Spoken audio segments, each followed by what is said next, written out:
Good morning student. देखिएगा 12th class RBSC के लिए कल हमने 8 चैप्टर स्टार्ट किया है। उस चैप्टर को आगे बढ़ाते हुए आज का हम जो क्लास है उसके बारे में डिस्कस करते हैं। जो कल का टॉपिक था चुंबक के बारे में कि चुंबक क्या होता है, चुंबक के हमने प्रकार पढ़े थे कि प्राकृतिक चुंबक और कृत्रिम चुंबक क्या होता है, उसके बारे में हमने कल डिस्कस किया था। इसके अलावा हमने चुंबक के कुछ गुण थे उनके बारे में बात की थी। आज की जो क्लास है वो भी चुंबक से रिलेटेड कुछ चुंबक के गुण हैं उनके बारे में हम बातें करेंगे। ठीक है, तो आज का जो टॉपिक है चुंबक से संबंधित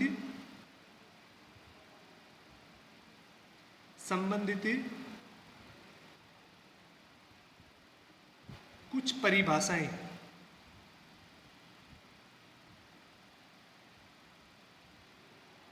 यानी चुंबक से संबंधित कुछ परिभाषाएं हैं उनके बारे में हम बातें करेंगे। ठीक है, सबसे पहले हम बात करते हैं, पहला टॉपिक है हमारा चुंबकीय ध्रुव। चुंबकीय ध्रुव तथा चुंबकीय अक्ष। तो इस टॉपिक के बारे में देखिएगा बच्चों, चुंबकीय ध्रुव क्या होता है ये आपने पढ़ चुके हैं कि किसी चुंबक के दोनों सिरे जिनकी प्रकृति विपरीत होती है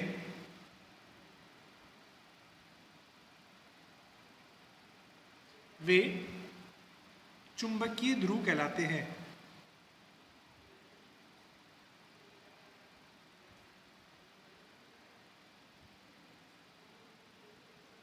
ठीक है, यानी जिनकी प्रकृति कैसी होती है, विपरीत होती है। अब देखिएगा इसके अंदर कुछ और भी लिख सकते हैं कि चुंबकीय ध्रुव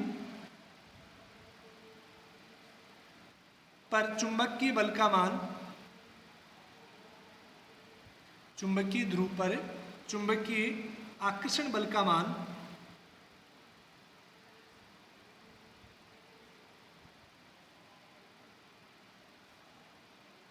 अधिकतम होता है। यानी किसी भी चुंबक का जो सबसे ज्यादा बल होता है वो कौन लगाते हैं, चुंबकीय ध्रुव लगाते हैं। ठीक है, जैसे कि ये हमने एक चुंबक बना ली, बार चुंबक है ये, ठीक है, छड़ चुंबक भी बोलेंगे। तो देखिए इसका जो ध्रुव है ये मान लेते कि नॉर्थ ध्रुव है यानी उत्तरी ध्रुव, ये है हम मान लेते हैं साउथ ध्रुव है। ठीक है, तो दोनों ध्रुव क्या होते हैं, विपरीत प्रकृति के होते हैं। अब अगर हम बात करें चुंबकीय अक्ष की, तो चुंबकीय अक्ष क्या होता है कि एक लाइन जो दोनों ध्रुवों को मिलाती है क्षैतिज में, ठीक है ना, उसको हम क्या बोलते हैं, चुंबकीय अक्ष बोलते हैं। ठीक है, किसी चुंबक के दोनों ध्रुवों को मिलाने वाली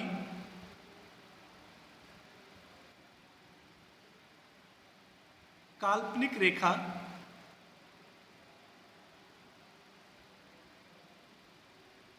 चुंबकीय अक्ष कहलाती है।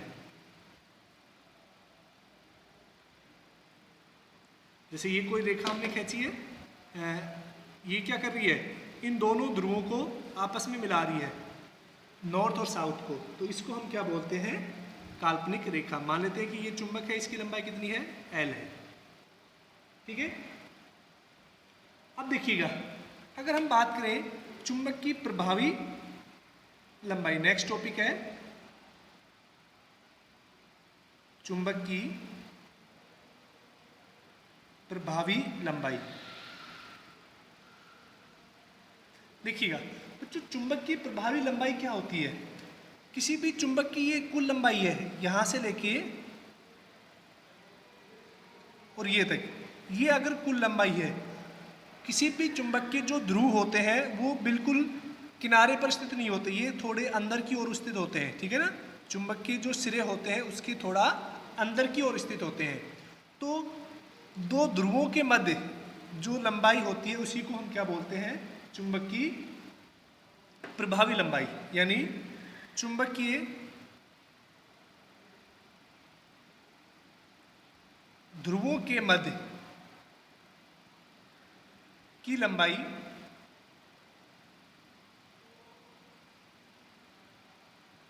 चुंबक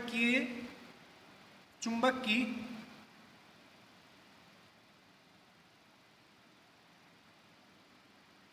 प्रभावी लंबाई कहलाती है।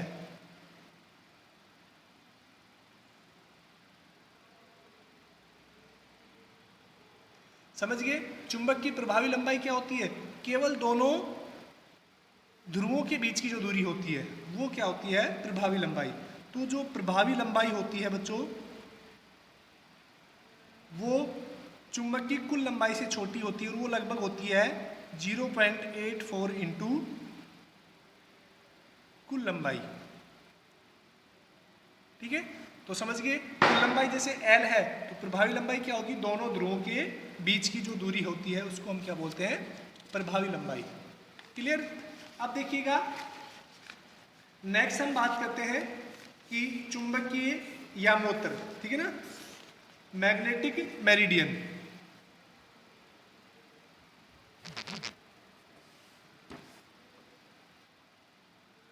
नेक्स्ट टॉपिक है चुंबकीय यामोत्तर, ठीक है।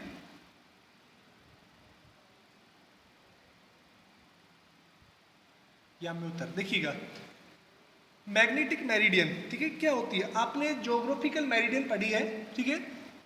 उसी तरह से देखिएगा एक मैग्नेटिक मेरिडियन क्या होती है कि जैसे ये कोई चुंबक है आपके पास, ये आपने चुंबक बनाई, इस चैप्टर में जहां जितना भी हम पढ़ेंगे वो छड़ चुंबक के बारे में पढ़ेंगे, ठीक है ना। और ये इसका नॉर्थ पोल हो गया और ये क्या हो गया, इसका साउथ पोल। तो मैग्नेटिक मेरिडियन या चुंबकीय यामोत्तर क्या होती है कि किसी भी चुंबक के लंबवत गुजरने वाली, जैसे एक काल्पनिक रेखा है उसको हम क्या बोलते हैं, चुंबकीय यामोत्तर। यानी इसके जो बिल्कुल लंबवत होती है उसको हम क्या बोलेंगे, चुंबकीय यामोत्तर। किसी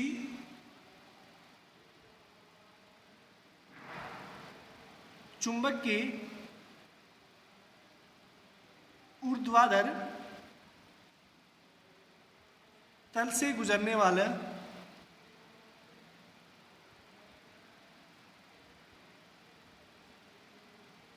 काल्पनिक तल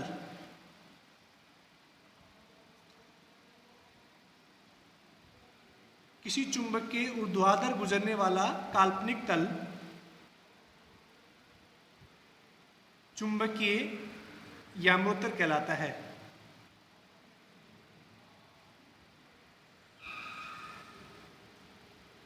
समझ गए कि यानी ये चुंबक रखी हुई है जैसे कोई, तो इसके बिल्कुल जो परपेंडिकुलर है उसको हम क्या बोलते हैं, चुंबकीय यामोत्तर कहते हैं, ठीक है। अब देखिएगा नेक्स्ट है, ये जो छोटे छोटे कीवर्ड्स हैं इनको याद रखना है आपको। ध्रुव प्रबलता, ध्रुव प्रबलता यानी पोल स्ट्रेंथ, इसको हम क्या बोलते हैं, पोल स्ट्रेंथ भी बोलते हैं। तो देखिएगा किसी चुंबक के ध्रुव द्वारा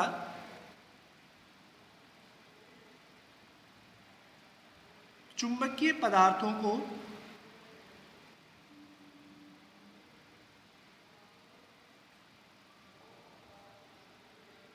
आकर्षित करने की क्षमता, या प्रबलता भी बोल सकते हैं इसको, क्षमता या क्या कहलाती है, ध्रुव प्रबलता कहलाती है।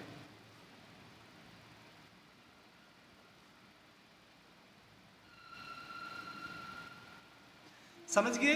ध्रुव प्रबलता क्या होती है कि किसी भी चुंबकीय ध्रुव द्वारा वो किसी दूसरे चुंबकीय पदार्थ या चुंबक को कितने बल से, ठीक है ना, या कितनी क्षमता से वो अपनी ओर आकर्षित करता है, उसको हम क्या बोलते हैं? ध्रुवीय प्रबलता कहते हैं। अब ध्रुवीय प्रबलता को इसे m द्वारा, छोटा m, ठीक है ना, m द्वारा दर्शाया जाता है। देखिए ध्रुव प्रबलता को m द्वारा दर्शाया जाता है। कई कई बुकों में आपको इसको qm से भी मिलेगा, ठीक है ना, तो दोनों एक ही बात है। किसी बुक में m से मिल जाएगा और किसी बुक में आपको qm से मिल जाएगा, ठीक है। अब देखिएगा, और इसका जो ध्रुव प्रबलता का मात्रक होता है उसके बारे में हम बात करें तो ध्रुव प्रबलता का जो मात्रक है वो क्या होता है? एम्पियर मीटर होता है।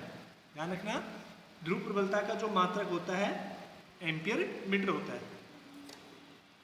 अब नेक्स्ट टॉपिक है, उसके बारे में बात करते हैं कि नेक्स्ट टॉपिक क्या है? चुंबकीय ध्रुव के मध्य कूलाम बल, ठीक है ना।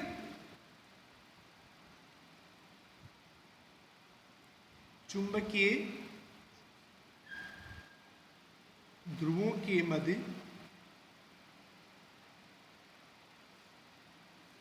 कार्यरत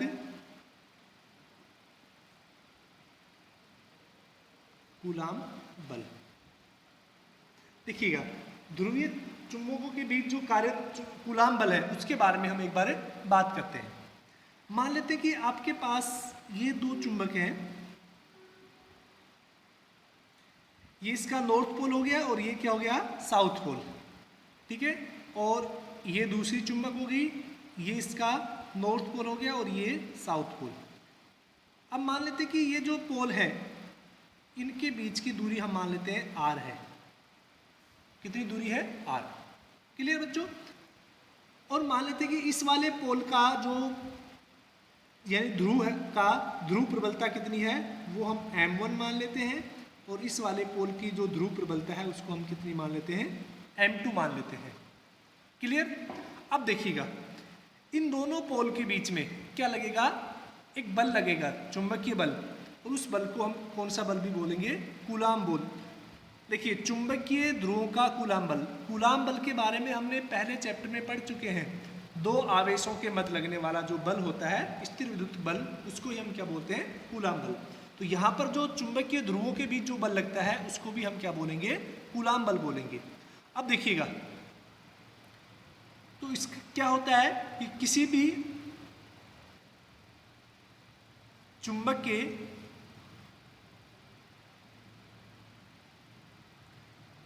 ध्रुवों के मध्य लगने वाला बल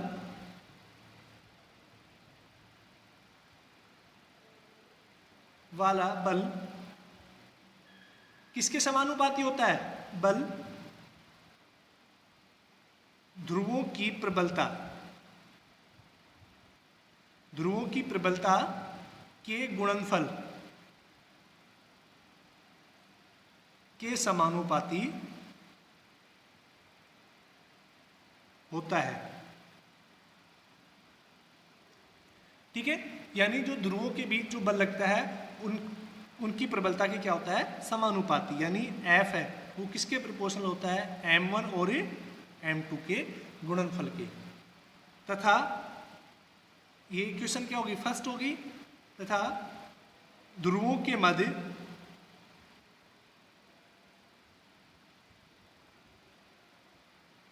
दूरी के वर्ग के व्युत्क्रमानुपाती होता है। यानी जो बल है वो किसके व्युत्क्रमानुपाती होगा? ये मैग्नेटिक फोर्स है, ठीक है बच्चों, ध्यान रखना। ये किसके व्युत्क्रमानुपाती होगा? उन दोनों के बीच की जो दूरी है उसके वर्ग के व्युत्क्रमानुपाती होगा। तो यहाँ से हम इक्वेशन फर्स्ट और सेकंड को कैसे लिख सकते हैं कि समीकरण 1 से और 2 से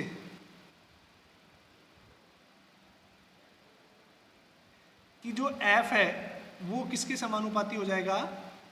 m1 m2 upon r²। Clear? तो बच्चों जब ये समानुपाती चिन्ह हटेगा तो एक कांस्टेंट आ जाता है और वो क्या होता है? F equal to mu mu 0 upon 4 pi m1 m2 upon r square. ये क्या होता है?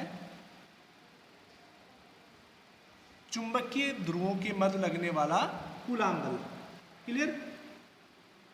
अगर हम बात करें यहां पर जो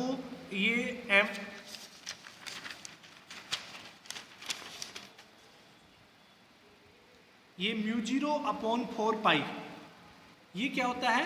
एक नियतांक है, कांस्टेंट है,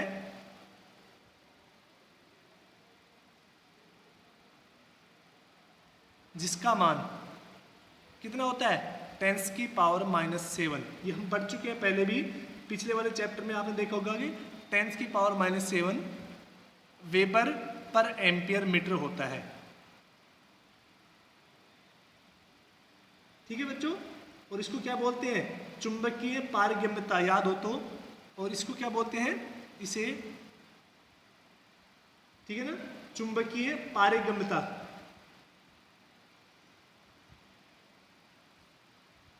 पारगम्यता कहते हैं।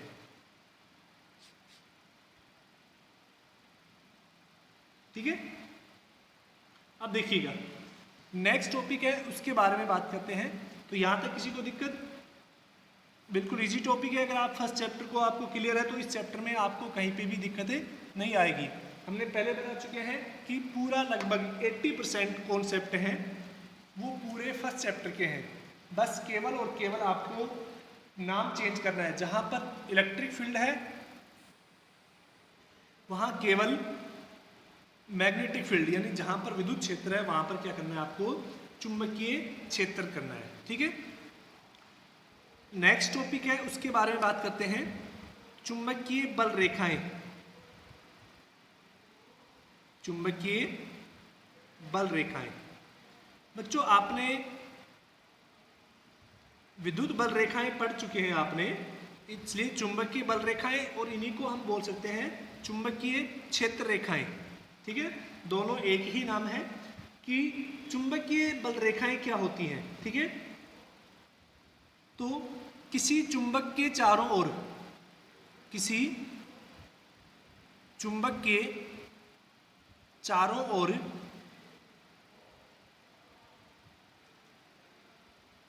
काल्पनिक रेखाएं, यानी ये काल्पनिक होती हैं रेखाएं जो चुंबकीय क्षेत्र को दर्शाती हैं।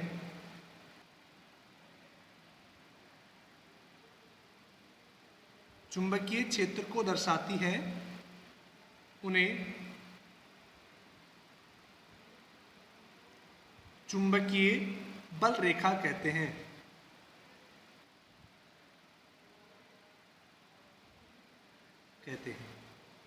ठीक है? तो चुंबकीय बल रेखाएं क्या काम आती है? चुंबकीय क्षेत्र को दर्शाती है। क्लियर बच्चों? अब देखिएगा, चुंबकीय जो क्षेत्र होता है उसको दर्शाने के लिए हम चुंबकीय बल रेखाएं काम में लेते हैं। अगर हम इनकी बात करें कि चुंबकीय बल रेखाएं वो उनके क्या क्या गुणधर्म होते हैं उसके बारे में बात करें तो चुंबकीय बल रेखाओं के गुणधर्म, यानी चुंबकीय बल रेखाओं की क्या क्या प्रॉपर्टी होती है उसके बारे में हम बात करें तो बच्चों पहला गुणधर्म क्या होता है कि चुंबकीय बल रेखाएं, ये तो हम ऑलरेडी दिखा चुके हैं, चुंबकीय बल रेखाएं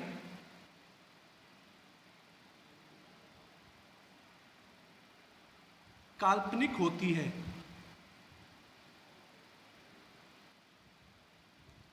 तो ये कैसी होती हैं? इमेजिनरी। ठीक है ना? काल्पनिक होती हैं। सेकंड,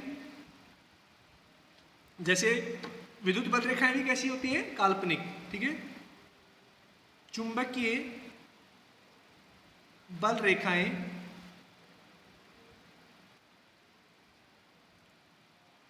बंद लूप बनाती हैं। चुंबकीय बल रेखाएं बंद लूप कैसे बनाती हैं? देखिएगा, जैसे ये कोई छड़ चुंबक है, ये इसका नॉर्थ पोल हो गया। ठीक है ना? और ये कैसा हो गया इसका साउथ पोल। तो चुंबकीय जो रेखाएं हैं वो ऐसे चलेंगी, इस तरह से, ठीक है ना।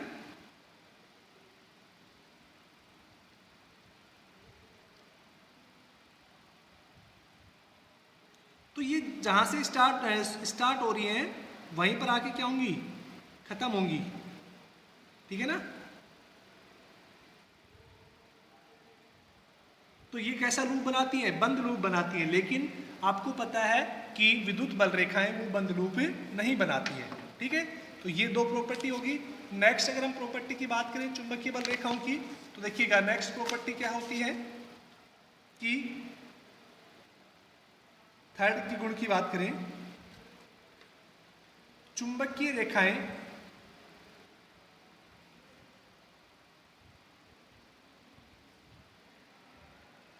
चुंबक के बाहर एन ध्रुव से यानी उत्तरी ध्रुव से साउथ पोल यानी दक्षिण ध्रुव की ओर होती है,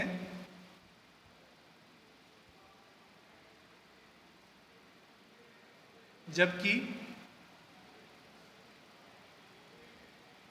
चुंबक के अंदर इनकी दिशा साउथ से नॉर्थ होती है।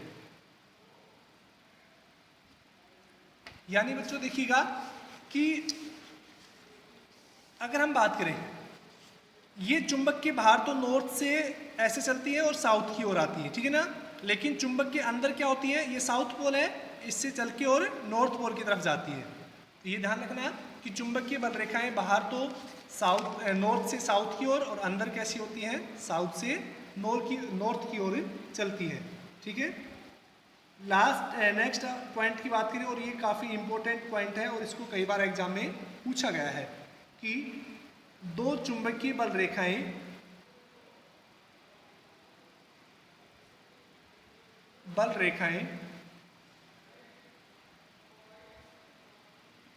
एक दूसरे को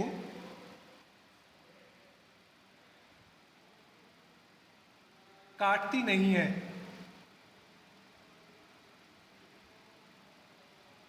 यानी जो दो चुंबकीय रेखाएं होती हैं वो एक दूसरे को कभी भी नहीं काटती है।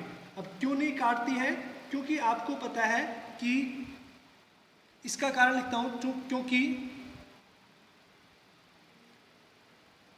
चुंबकीय बल रेखाएं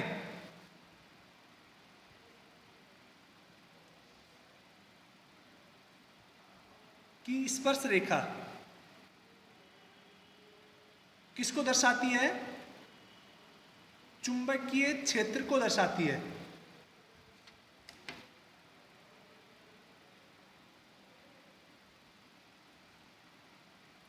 अतः किसी बिंदु पर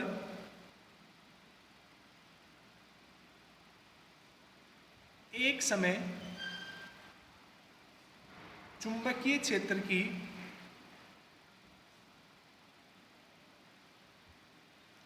दो दिशा संभव नहीं होती।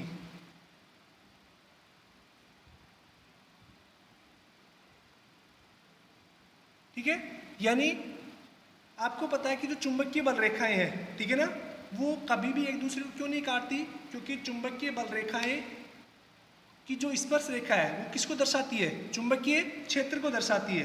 और आपको पता है कि किसी भी सिंगल बिंदु पर जो चुंबकीय क्षेत्र है वो क्या होता है, एक ही दिशा में हो सकता है, उसकी दो दिशाएं नहीं होती, ठीक है ना। नेक्स्ट, चुंबकीय बल रेखाएं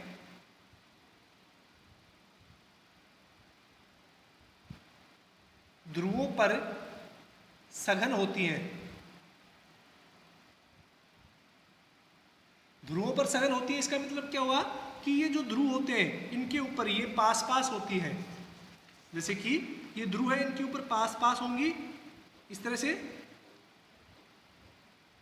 लेकिन जो बीच का भाग होता है वहां पर दूर दूर होती हैं। तो इसका कारण क्या होता है कि इसीलिए ध्रुवों पर क्या हो जाता है, प्रबल चुंबकीय क्षेत्र उत्पन्न होता है।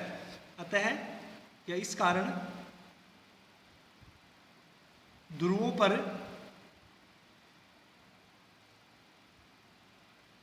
अधिक प्रबलता होती है।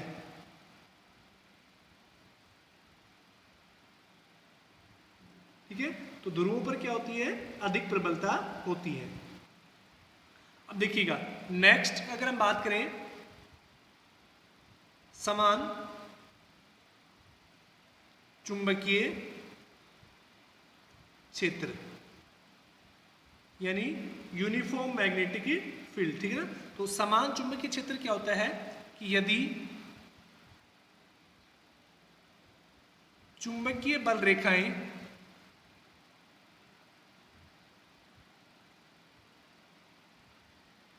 एक दूसरे से समान दूरी व समानांतर हो तो वह चुंबकीय क्षेत्र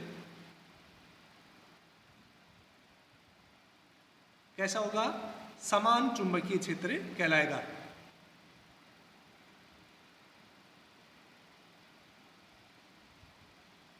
कहलाएगा। ठीक है, तो यूनिफॉर्म मैग्नेटिक फील्ड क्या होता है कि जब कोई भी चुंबक के अंदर, ठीक है ना, चुंबकीय जो बल रेखाएं हैं वो एक दूसरे के क्या हो, समान हो, समांतर हो और एक दूसरे से बराबर दूरी पर हो, उस तरह के जो चुंबकीय क्षेत्र है उसको क्या बोलेंगे हम, समान चुंबकीय क्षेत्र। ठीक है, अब देखिएगा